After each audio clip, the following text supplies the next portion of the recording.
All right, Coach, first off, Happy New Year to you. Happy New Year to you. How did you spend, were you awake for the New Year? No, I made it till they announced what time we're playing on Sunday, and then I went to sleep.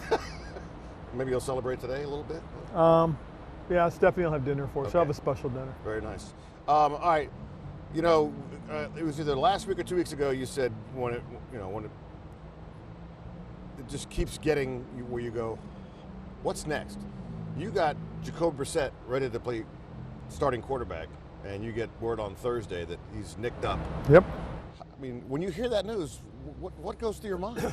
Just like you said, what's next? But you know, the biggest thing I've learned in this, and you know, if you do this long enough, and this is 36 years, you go through everything. And so some things just don't surprise you when they happen. And the only thing you can do is just stay where you are, stay even keel, and keep going. And that's all we did. You know, and the thing I was really excited about was I thought the guys came out and gave the kind of effort that you needed to have to play well and do your best. Let's start with your defense. You already were depleted with no St. Just, Kendall Fuller. So he's had some guys in there that didn't play a whole lot during the regular season. I thought they kind of stood up pretty well. I thought they did too. I thought, you know, some of the things that we had done as coaches in terms of game plan fit those guys very nicely. I liked how the front played. I liked how the linebackers were trying to be aggressive, considering all the misdirection motion that they use. But I thought the young guys that got some opportunities in the defensive backfield stepped up. I thought Tariq did, you know, Casterfield did a nice job and for us. then got nicked up. And he got nicked up. Then Christian Holmes came in, played well, made a couple plays on the ball, and then he got nicked up. And then Nick Whiteside, one of our undrafted free agents, who's been a great young man in terms of, hey, I'm a practice squad kid. I'm going to give you 100% every day. And if I get my opportunity, I'll be ready. And he did, and he came out and played. He played well, so that was good to see. So there were a lot of those little things going out there that happened. Quan Martin, who's been playing nickel for us, has been doing a great job. He started at safety and nickel for us. And we rotated him around with Derek Burgess, another young guy that we had has played a lot in the last couple of days.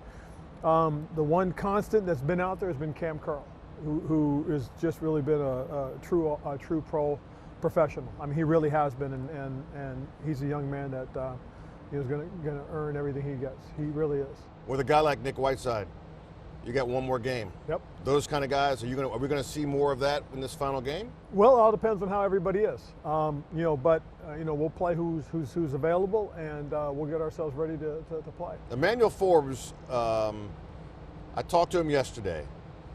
The touchdown in the back of the end zone. I mean, you know, Purdy had a lot of time to throw. Yep. It's very difficult, but he was smack dab on a guy who made the catch. Right. Is that a learning process for him where he's there but didn't make the play? It is. It's one of those things to understand that, sure, if the quarterback has time, I've got to plaster and I've got to be disciplined enough to just focus on the player.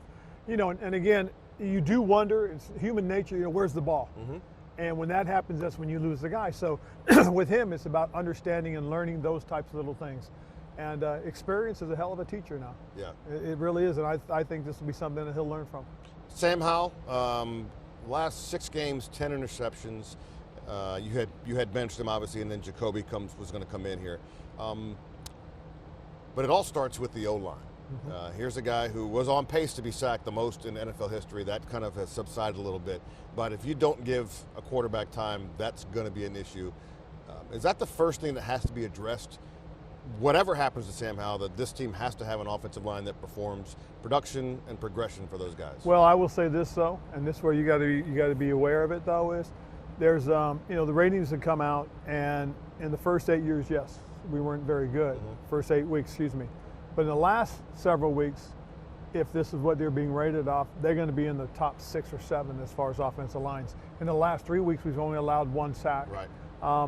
A game, and the 1 sack that we did have yesterday basically was Sam scrambled out of bounds. Right. He could have threw it away, and they wouldn't have had a sack. So there's a lot of little things that go into that. Sure.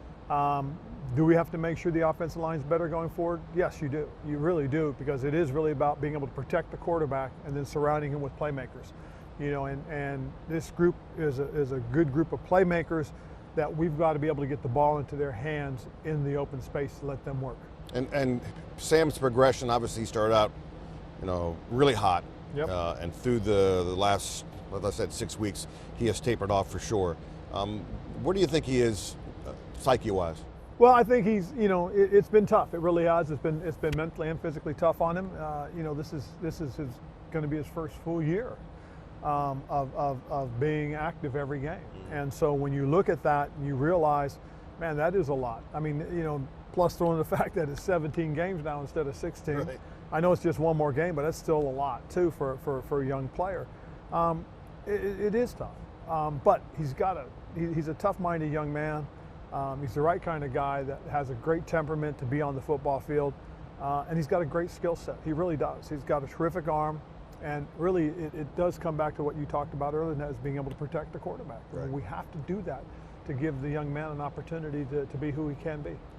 The other quarterback on the field is Brock Purdy, and I ask this question because it still boggles my mind. I hear it on talk radio, all the pundits on TV. Here's Mr. Irrelevant 2 years ago, last pick in the draft by the Niners.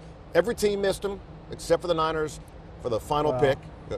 You could say everybody missed him, period, because if everybody knew this is what he was going to be, right, then he should have been taken earlier. Right. See, that's the thing that this tells you, that the draft is not an exact science.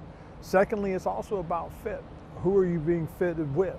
First of all, I think Kyle Shanahan's really a brilliant young coach who's, I shouldn't say young because he's been in this league quite some time, but he is a solid coach, brilliant, good game planner, good play caller, and he's got a quality scheme that with the players they have, they fit into it very nicely, as does the quarterback. With the playmakers around him, they're able to get the ball to them in space and let them make plays.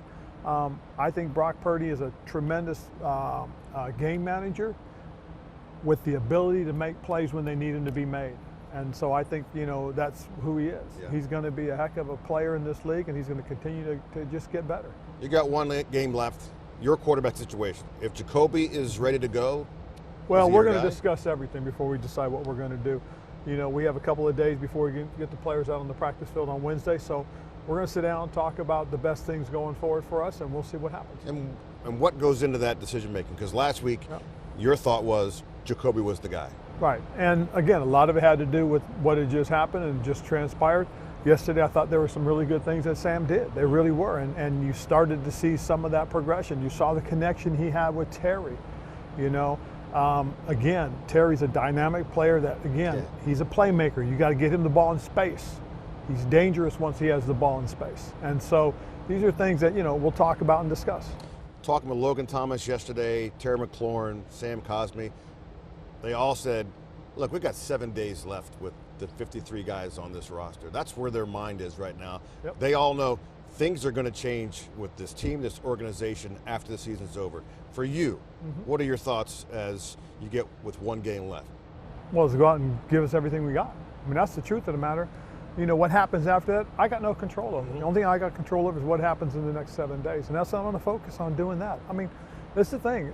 Again, 36 years in the league, I've seen it. Yeah. I've seen things go one way or the other. And so what I'm going to do is just do my job, be true to who I am, and give these players everything I got until Sunday, and then we'll see what happens. Your legacy here is what, do you think? About coming in and trying to implement a culture. And I think that's what it is. This was about, changing a culture. Thank you for your time. All right. Appreciate Thanks, it. Chick.